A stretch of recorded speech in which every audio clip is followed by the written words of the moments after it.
All right, what's up, guys? Welcome into episode 170 of the Always Race Day podcast. I'm Connor Ferguson here with Caleb Slouha. We're going to talk Las Vegas, everything that was this weekend on the pavement. INDYCAR starts soon. We'll probably go a little bit into that and everything else we got from the weekend. There will be a dirt show soon. We'll get to that. Before we start, I do want to say we're presented by the fine folks, ladies, gentlemen, and everything in between or outside the box. We're open to everybody. Very inclusive here for the people at the Karl Auto Group. There are presenting sponsors. If you're looking for a car, look no further than the Karl Auto Group. They'll get you helped out. As me and Damon like to say, the car will be very clean, and that's our personal guarantee. So just make sure that's taken care of. You don't need to worry about it, though, because the Karl Auto Group nails it every single time. So go down the Karl Auto Group, get yourself a new ride, get a used ride, any type of ride you want, and thank them for sponsoring the Always Race Day podcast. We appreciate them more than they could ever know. That said, let's hit the intro and get into Vegas.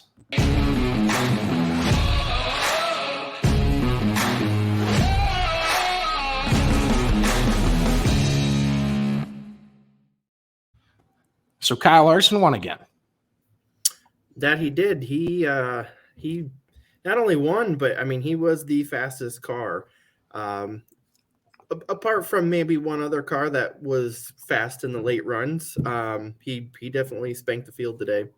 Yeah, so obviously Kyle, only guy to really consistently be able to get back out into the front and lead the race on multiple occasions. It's kind of unique. You don't usually see only one guy able to get up there because obviously the thinking is if you're fast enough to get up there once, you're going to get up there again. But you could say he dominated the race. Obviously he didn't win by a ton. So then technically it's not, I don't know, whatever you want to call it. But Tyler Reddick has this big run coming at him right at the end of the race. And Kyle kind of aero blocked him. These cars, you can do that. That's just how they work. It's not, and we'll get to like the ins and outs of that. I think that's going to be one of the main topics we hit on today. But Kyle is kind of aero blocking him. And then the last two laps, I thought I was shocked. Number one, that Reddick changed his lineup. I thought the only way that he was going to be able to get by him was to stay on the line he was on. And then number two, Kyle driving through his mirror, it really impressive to hold him off in the way he did, because he pretty much made what was going to be a close finish a 0.6 deficit, if that makes sense. Yeah, what was interesting was Reddick did the same thing, and I don't know if it was, Larson kind of saving his stuff a little bit or Reddick pushing harder at the end, but we saw Reddick come on strong at the end of stage 1 on Larson. We saw him come on strong at the end of stage 2 for Larson, and then right at the end of the race as well. So, both times, at the end of the stages, he was right there too. And I think as far as the late race move with changing the line, I think he kind of just thought that Larson was going to go up and block his line. So he was going to try to do the opposite and go low. But yeah, Larson just saw it coming and moved down low and kind of stopped that block. But it was another exciting finish for sure this week. Yeah, talk about a start of a year, man. We've had some pretty kick-ass races across a lot of the series we covered. Haven't seen one with first and second separated by 22 seconds, 22.4 seconds. That was that one on Saturday morning. All right. It's been a good start to the year so far. No, it was good today. It wasn't the barn burner that we've kind of seen the last 2 weeks with that awesome super speedway package that NASCAR has and the great product that it produces. I'm just trying to get Caleb off his noggin today. No, I thought it was a very solid race, and I didn't end the race like mentally exhausted like I have been the last couple weeks. But you were exhausted watching. I'm exhausted every Sunday. Everything culminates on Sunday. Go ahead. No, it was good, and especially the last 2 weeks with the finishes and stuff. it's been good, especially how we started off the season with so many rain delays and all that. So it's good that we're finally getting some good racing and some good weather, apart from the like severe thunderstorm level winds that Las Vegas had. That was We were getting them here. Western, Wow, yeah, I Des Moines mean, was it was gusty. I don't know what it would compare to. I didn't look up the meter or whatever you would call it, I guess. But yeah, I was waiting for someone to get cleaned out a little bit by the winds. I will tell you before we get into the Aero block a little bit more, if you guys were keeping track of the over-under, I said it at what, 4 weeks on forgetting to set my NASCAR fantasy lineup. We made it to the 3rd week, and I forgot. So it took the drivers from last week, and I was like, hold on. I'm sitting pretty good. Corey LaJoy's having a great day. Byron looks really fast. Bubba Wallace, all his wheels came off the car and went right back on him with ease in the first 2 pit stops. And things just hit the fan. And Caleb, you got every single freaking driver in the top 10 and went 4 for 4 on matchups. So not only did I have all of my drivers in the top 10, even my garage driver finished in the top 10. You got to stop doing that. No one cares about your garage driver. But they barely care about our fantasy teams. So the only thing that was funny, though, is right before the end of stage 2, when it locks, both Chastain and Gibbs, those were the 2 that I had questioning. And Gibbs had that bad pit stop, and he lost first gear. And then Chastain had gotten the penalty, and he was a lap down. So I was like, all right, who's going to be there at the end of the race? I literally like 3 times flipped back and forth between Chastain and Gibbs, didn't know what to do. Went for Chastain. I was like, man, I might have screwed myself. They ended up, 4th and 5th? So it really didn't even matter. But yeah, so I got all of them in the top 10, including Larson. And I even got all 4 of the bonus picks right, too. So you should look up the top scores from the week, because you got to be up there. It's got to be pretty close. Yeah, I'll have to look and see what they are. But yeah, it was like close to. I mean, you didn't get 1, 2, 3, 4, or 5 with the 4 of them being right. That's got to be damn close to as high. Yeah, so it would have been. What was it? What a week for me to forget my lineup. This sucks. I'm screwed. I'm gonna be so far behind. Well, here's the kicker, too. The first 2 weeks with the super speedways, since you can only use drivers 10 times in the regular season, I didn't use anybody big. So, I mean, I've used Corey LaJoy twice, so suck on that. Okay. Well, literally my Daytona picks were like Todd Gilliland, David Reagan, like all that crap. And I still finished like 5th the first 2 weeks. So I'm coming out strong, hopefully. But let's see, because even like Logano, Byron, they came back for some good spots. So 1st, 4th, 7th, 9th, 10th. I'll take it. Yeah. Well, I'll have to look and see if you can check I would think you can check the top scores from that nationwide. Anyway, no one cares about how we're doing in fantasy. But there is a little rivalry brewing. You excited about this? Ross Chastain and Ryan Blaney seemingly always find each other on the racetrack in recent races, I suppose, going back to the championship last year and all that drama. Today on the radio, Ryan Blaney said, "Tell that dumb fuck to be smart. What a dick," about Ross Chastain. I think they were just racing each other really hard. I don't know what actually brought that up. And then Ross was talking about Blaney after the race with Bob Pockrass. He says it was pretty cool to see his evolution with the air blocking. I was proud of him about Blaney. And Blaney quote tweeted that and said, it's a gift that just says it's ironic. I like this. I like this league stuff. And I tweet this league sarcastically, like every Sunday, making fun of the NBA, because there's like stuff that only would happen in the NBA, and it's drivers just behaving like 5-year-olds. It's hard to believe, right? But I do it ironically a little bit. But this stuff, like, I'll talk about this stuff all day long. This is fun for me. It's hard to believe that Ross Chastain has caused some issues for somebody. That has pissed off someone else. We were talking just before this, but there's been twice this year now that I've been watching an onboard of somebody and watch them just ram right into the back of somebody, and I go, holy cow, who is that? Like, what? Both times it's been Ross Chastain. Today it was on Michael McDowell, just straight up, like down the backstretch. I just rams right into him, and it's just, I don't understand. I guess you could make the case this time that he was trying to help, get by pushing him like we saw the 2311 guys do. But it just astounds me every time how much he just uses his car.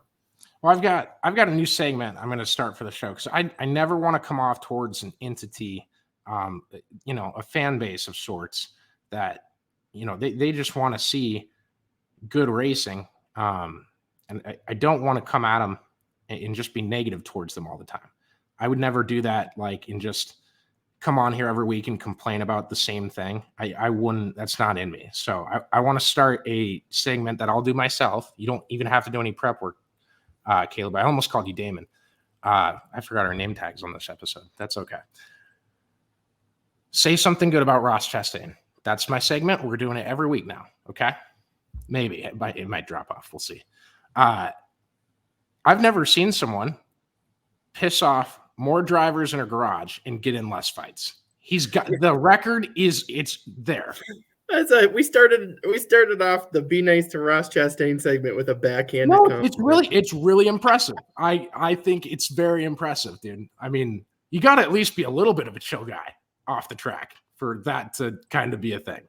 It's almost like people, one, Noah Gragson knows, but how that all goes. But it's almost like they just know, like, that's how he is, and so, like, fighting him is not going to change it. Yeah. You almost kind of expect that out of him, and you move on. And got Chastain this week.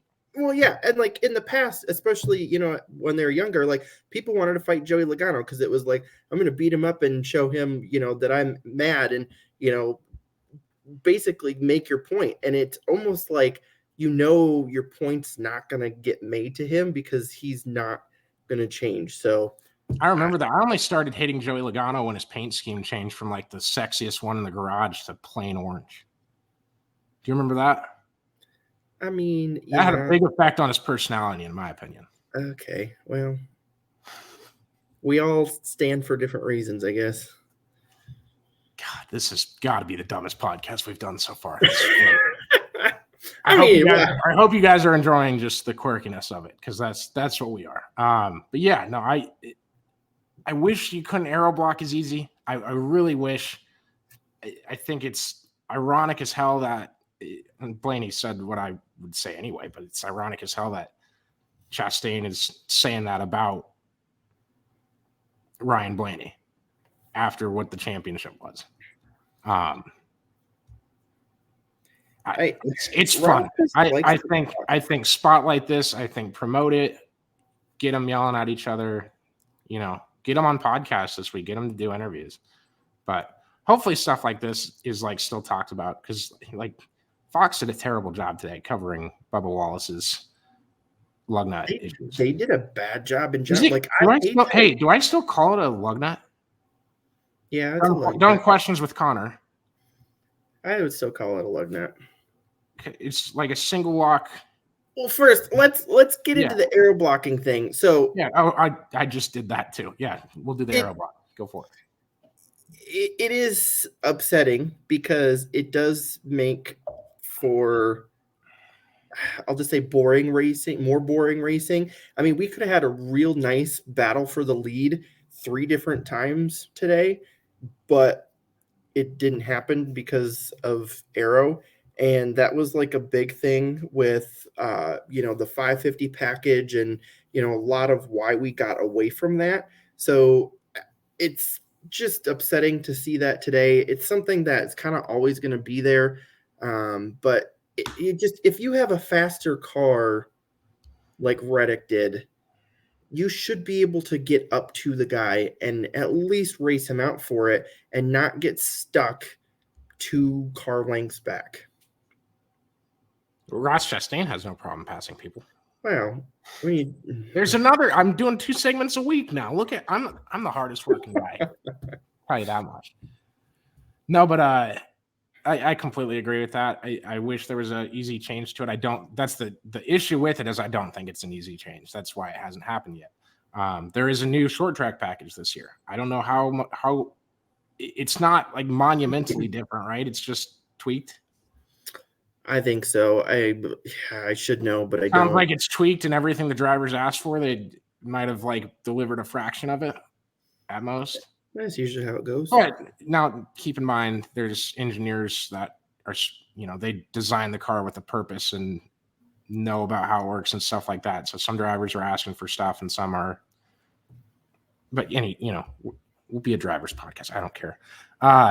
We'll see how Phoenix looks, but yeah, I hope they can continue tweaking stuff and making it a little better week by week. 2 different wheel issues today, and that's been a topic on our show since we started, I think. Just with the amount of Chris Buescher goes in the wall because his wheel fell off. They just didn't get it tight. I don't know if you put that on the crew, if you put that on the design of the wheel. I lean more at the design when it's happening all around the sport consistently.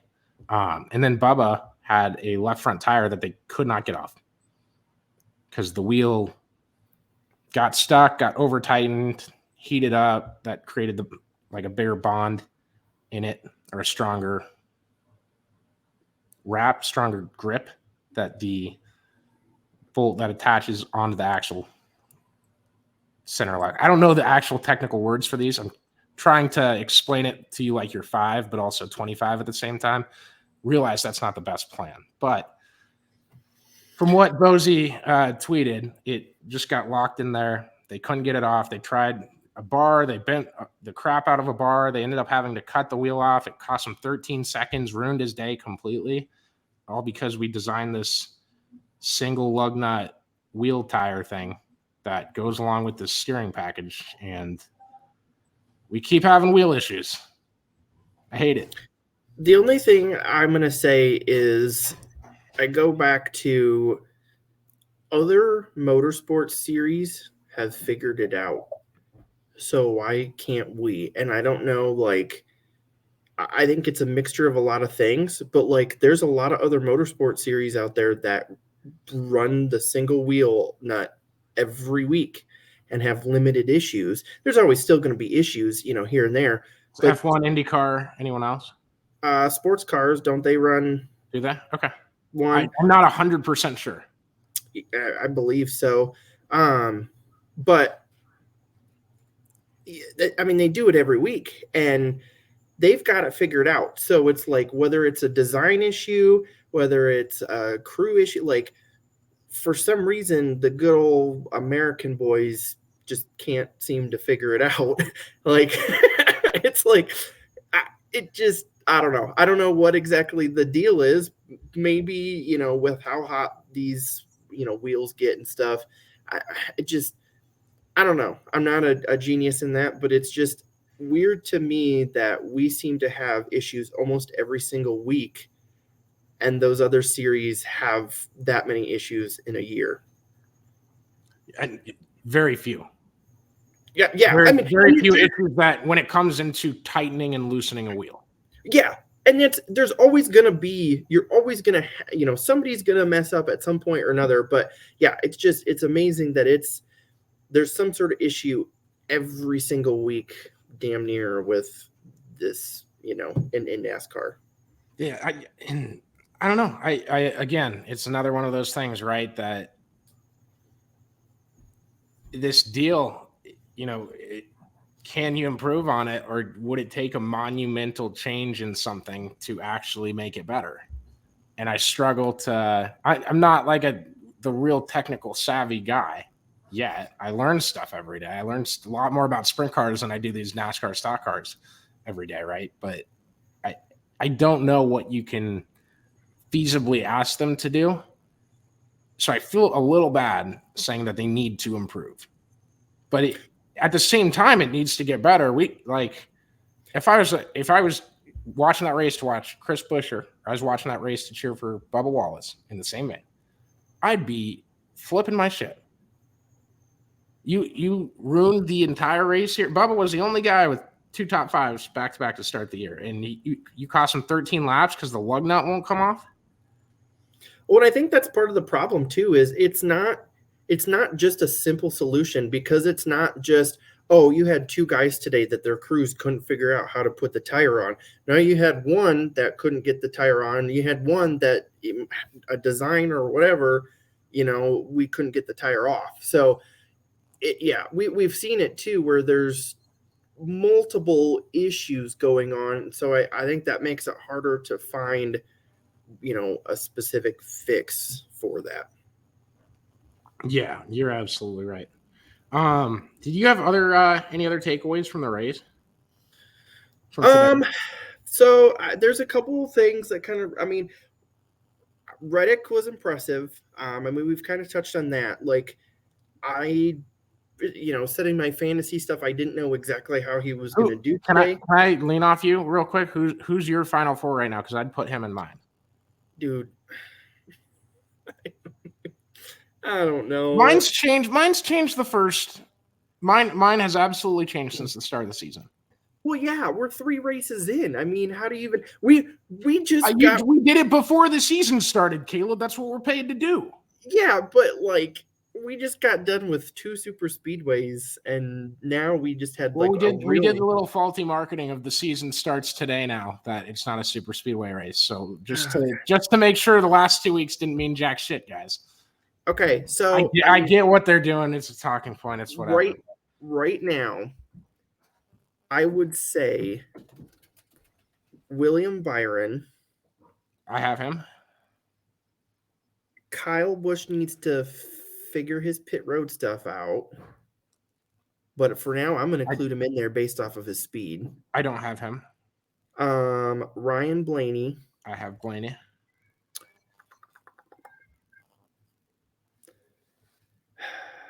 I think you could put Larson in there. And I have Larson.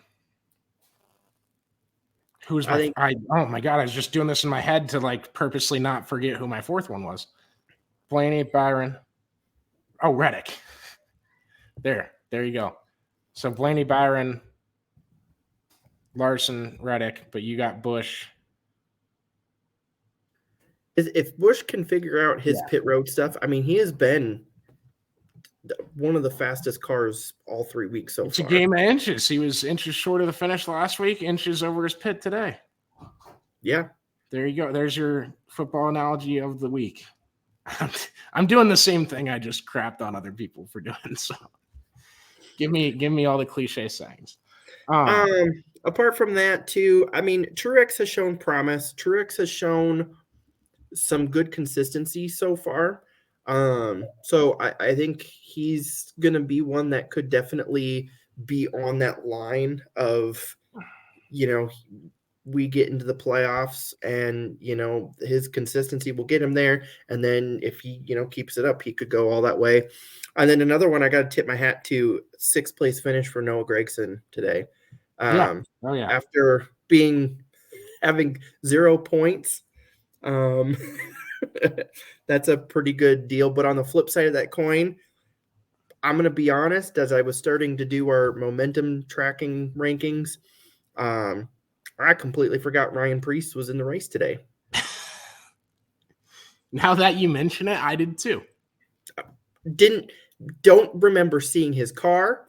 Don't remember hearing his name.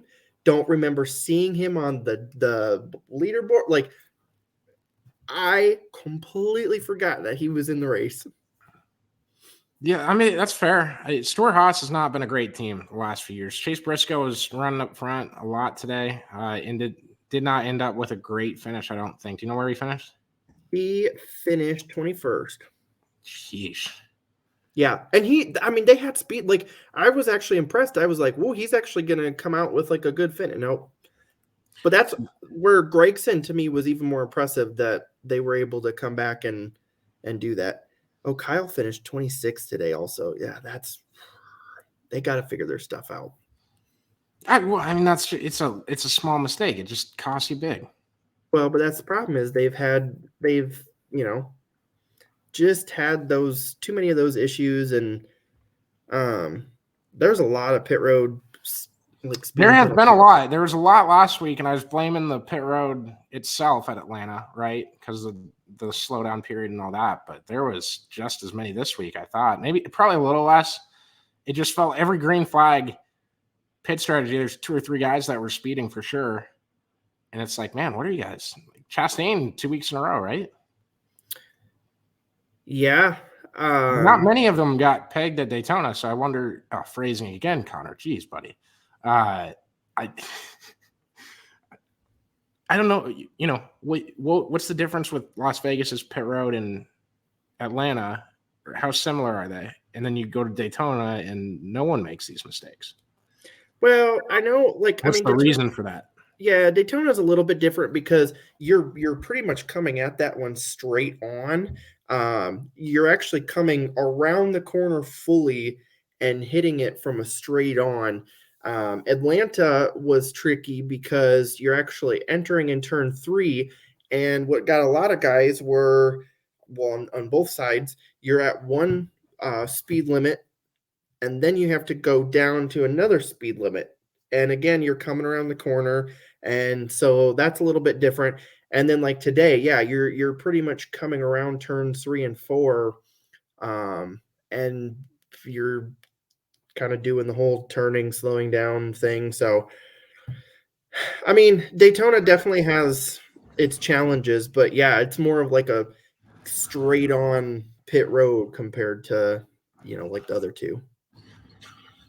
Yeah, no, I get what you mean. And obviously, I can't imagine we'll see too many at Phoenix. Yeah, I mean, we'll just have to see what goes on, but we'll see if Chastain can keep his record up. Or if this short track package starts catching cars on fire or something stupid. Who knows? I'm ready for anything. What do you think of the new qualifying format? So when I was a kid, I watched way more qualifying because I wasn't really I didn't know that Dirt Vision was streaming a national sprint car series every weekend. I had no idea that was a thing. Yeah, to show you how far the sport's grown. I didn't know what the World of Outlaws was in 2013. I was 15 years old. So, I didn't know that was a thing. I used to watch Speed on Saturdays, and, I'd flip it for the Xfinity race, and the rest of the time you're watching monster truck reruns in speedboat racing and just niche motorsports that they put on there. Very rarely was dirt track racing on there, regular professional dirt track racing, which is still crazy to me to this day, but we're past it. What question? Say your question again. God, I kind of wondered. I was at this point, I'm connecting it. Say, what was the question? New qualifying format. Thank you. So I always wanted them to have a better qualifying format because I'd watch the whole weekend. I'd watch Landon Castle and root for him to qualify for the race, right? And he'd take Joe Nemechek's car and be 17th, and I'm like, oh, what a wheelman! You can believe that, guys? 7, he's beaten all the go homers by 10 spots. This is dope. And I always wanted them to have rounds and make it more exciting, make qualifying better. And now I'm like, God damn it, just run them 2 laps, see who's fast. We don't need rounds. It's hard enough to watch qualifying anyway. Just go watch, or just go run them 2 laps at a time. 40 cars, get it over with. Yeah, I don't like that you had one group basically getting an advantage over the other, but now it's depending on how you do, you get split into a group, and that decides whether you're in the inside lane or the outside lane. And I don't like it. It's just stupid to me. Why just do what IndyCar does, where you qualify all the cars and then the top 10, you run the top 10 again. Just do that. Yeah, well, they do Fast 6 still, right? It's still 3 rounds. Yeah, whatever. But yeah, literally you, casual, not knowing how IndyCar qualifying works. You gotta be kidding me. I do. Pinnacle of motorsport. I'm saying for NASCAR, you would do the top 10 because that's with that many cars stuff. So everybody gets 2 laps, and then you take the top 10 and you run them again for, 2 laps, 1 lap, whatever you want to do. But just then, do your fast 10 and do it that way. I don't understand the groups, and it just is stupid. And all they're doing is splitting them into 2 flights, and it's fast as 5 in each flight. I think it's like Outlaws do it with 50 cars or 48 or something like that. Typical thing, but the way they present it too is a little bit confusing. When they're putting them out, like sometimes the list is like combined and just says like Group A, Group B, and it's alternating, and doesn't feel like the formula really balances them out quite right either. And that's different for me, but I'm just like, you don't even need a second. My issue with the rounds, okay, and it doesn't happen in NASCAR nearly as much as it does in the dirt world. Say a guy sets a track record in round 1 and starts the race 7th. Like, I hate that. That's stupid. Honestly. You set a track record, you should be off the track. You're first until someone beats it. So whoever's first after qualifying Group A at Iowa, he gets the pole. Halfway through. I mean, even if you just take it down, I mean, I'm fine with doing it where you run another group. I can be fine with that. But you just make it so stupid of like, okay, since Connor qualified in front of Caleb has to start on the outside now. Like no. Make it so that you earn where you're starting. That was I don't know. You're confusing me now. I get it. Yeah. Let's move on. We've beaten this horse into the ground. INDYCAR is starting their season this weekend. They're at St. Petersburg, the annual festival style event. I've heard great things about it. I want to get down there at some point. It'd be so cool to just live in Florida and cover all these series for a year. Do it. Yeah. There's a lot of basketball going on we're preoccupied with. I know which one I'd rather see. I know someone that might agree with you there. No, I'm not trying to hate on anybody here. Grand Prix St. Petersburg, though. INDYCAR doing the $1 million challenge all-star race later this month at the Rich People Pavilion, Glen Oaks Country Club out in California. The Thermal Club is what it's called. Gated community, race fan, car enthusiast community with loads of money. I'm excited for that. I did want to ask you, like, in general, though, how excited are you for this INDYCAR season coming up? What are you looking for the most? Well, I mean, I'm going to put on my Connor Ferguson hat, and I'm going to say I'm looking forward to Joseph Newgarden winning another championship. Oh, okay. All right. That's fine. I thought you were going with Ray Hall. Caleb's no, I'm just going to take the biased route, though. Biased? How am I biased? Joseph Newgarden is the best oval racer that I've ever seen in INDYCAR. What are you doing?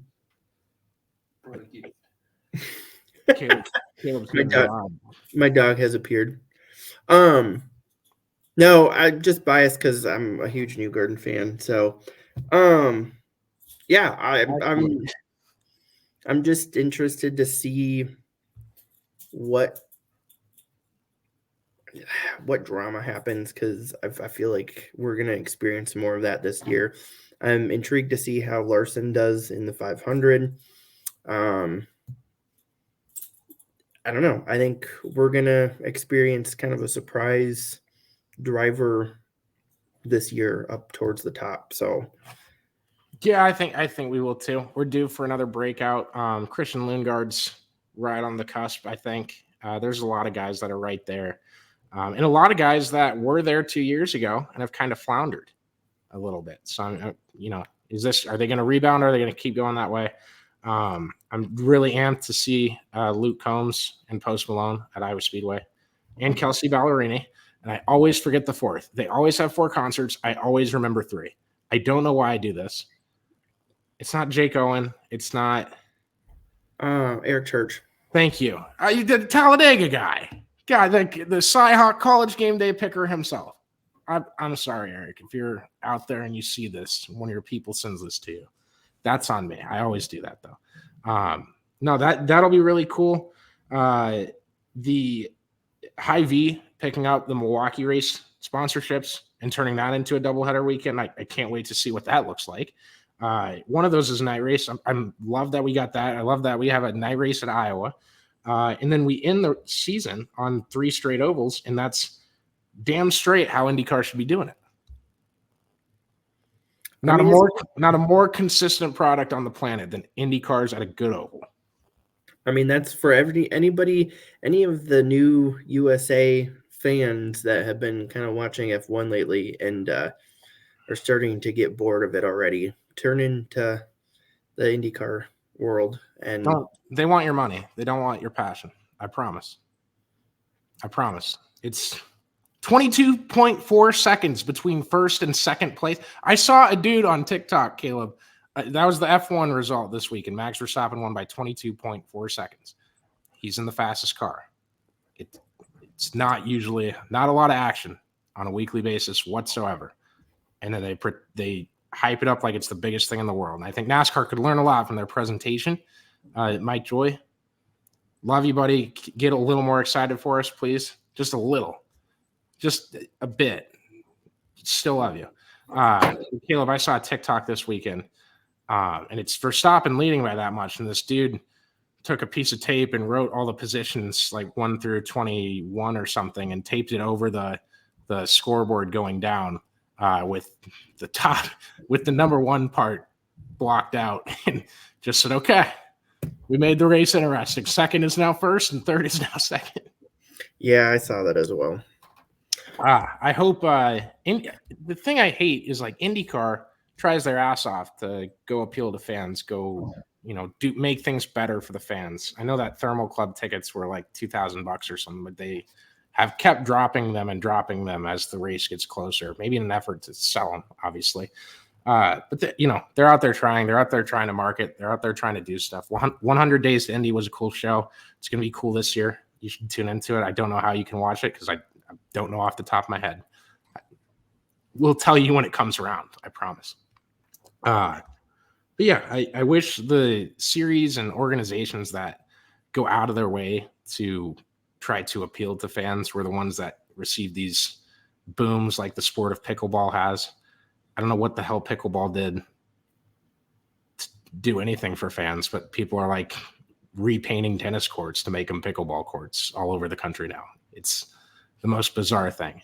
And you got organizations flipping houses upside down to try and find a golden key to get into one of these booms. And I don't know, IndyCar's good. Great people in that organization. They've done a lot for us. They credentialed us like 5 passes last year for the IndyCar race. And I said, we need like 1 seat in the press room. Here's our team. This is what we're going to do. And we killed the coverage for it. So love the guys over there. They really care about what they're doing. They really care about the sport of racing and growing IndyCar. And hopefully it grows as much as it can in the 2024 season. A lot to look forward to. So I'm excited for that. Raja Karuth, first win Friday in the Truck Series. And John Hunter Nemechek wins the Xfinity race. You watch either of those? I did not. One of the few races that I've actually missed. But I was busy both nights. So casual. Congrats to Raja. I know Bubba Wallace is playing a big role in mentoring him and has in the past. I thought Bubba calling him out on was it the Dirty Mo podcast or was it like post-race space or something like that?